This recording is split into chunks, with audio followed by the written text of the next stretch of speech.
tiene la palabra la diputada Dania Tabela.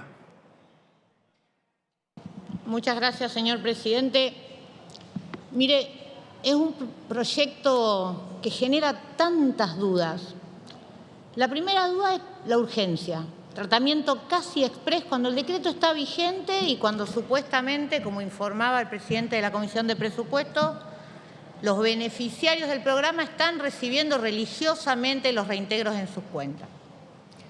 Pero además, la segunda pregunta que me hago es, ¿cuál es la motivación por la cual no se puede extender la discusión de algo que queremos proyectar en el tiempo para hacerlo mejor, para asegurarnos que efectivamente esta devolución llegue sobre los productos de la canasta básica, llegue efectivamente a quienes más lo necesitan, llegue efectivamente a los que eligen entre almorzar o cenar, señor presidente, cada uno de los días de la semana?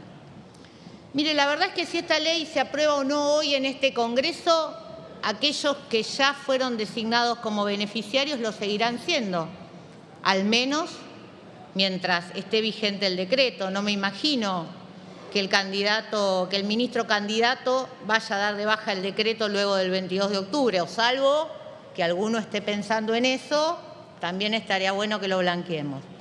Entonces digo, sigo pensando y pienso, ¿es para afectar o condicionar la futura coparticipación de los más de 10 gobernadores que a partir del 10 de diciembre no van a pertenecer al partido oficialista y entonces tendrán que reducir sus posibilidades de pago a los médicos que con el doctor Goyán logramos eximir de la cuarta guardia para que efectivamente pagaran menos ganancias, a los docentes con los cuales estamos tratando de sacar una ley de financiamiento educativo que les mejore los salarios, a las fuerzas de seguridad, por ejemplo, de la provincia de Santa Fe, donde acabamos de crear un montón de tribunales federales para ayudarlos en la lucha contra el narcotráfico.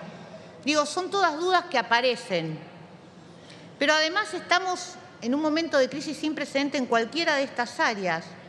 O también me pregunto, ¿es para vengarse de aquellos gobernadores que durmieron la siesta en la elección PASO? Y entonces así queden más condicionados de las decisiones que puedan tomar de cara al 22 de octubre. Bueno, la verdad es que no me gustan las teorías conspiratorias. Luego de pensar bastante en esto, digo, ¿por qué no pensar en quiénes son los verdaderos rehenes de esta discusión? Que desde mi manera de ver es un debate absurdo, extemporáneo, sin rigurosidad técnica, sin el análisis suficiente, disparatado. Y los verdaderos rehenes son los jubilados, los pensionados, lo decía recién la doctora Ocaña, los desocupados, los trabajadores formales o informales de nuestra economía. Les recuerdo que el 45% de nuestros trabajadores son informales, con lo cual no tienen acceso a ningún tipo de bancarización. Realmente no me imagino cómo les van a devolver el 21% del IVA, sea del bien que sea.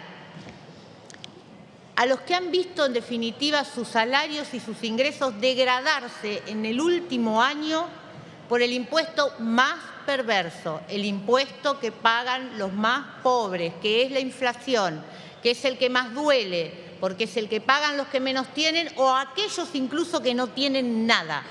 Sin embargo, con una indolencia abrumadora, compañeros y compañeras, vemos cómo Insaurralde pasea en el yate, cómo descubrimos una trama trágica de la legislatura bonaerense, donde 7 de cada 10 pibes están por debajo de la línea de pobreza. Un silencio abrumador sobre cómo paramos la inflación en serio, cómo discutimos el gasto público, los subsidios a las empresas públicas, por qué no segmentamos tarifas, por qué tenemos un Estado ineficiente, por qué no mejoramos lo que brinda el Estado. ¿O por qué no evitamos la duplicación de la planta política, como acaba de hacer el gobernador Kicillof en estos años o está haciendo el gobernador saliente de San Luis, que no para de nombrar gente en planta permanente para complicarle apoyo y la gobernabilidad? O la discusión sobre la jubilación de 9, 8, 10, 12 millones de pesos de la señora vicepresidente. Mire, señor presidente, si no damos todas estas discusiones nos quedamos a mitad de camino una vez más. no porque no encontremos miradas sobre cómo resolver los problemas, sino porque no hay voluntad de resolver los problemas, ni ahora, ni de mañana, ni del futuro. Y eso, señor presidente, es indolencia, es desidia, no es el Estado presente, no es abrazar a los argentinos y a las argentinas.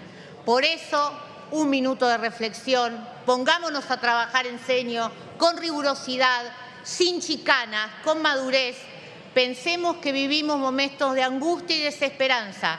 No pongamos a la Argentina y al futuro de todos al servicio de la coyuntura electoral.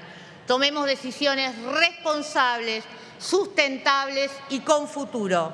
Porque los derechos, señor presidente, no son coyuntura y no son emergencia. Muchísimas gracias.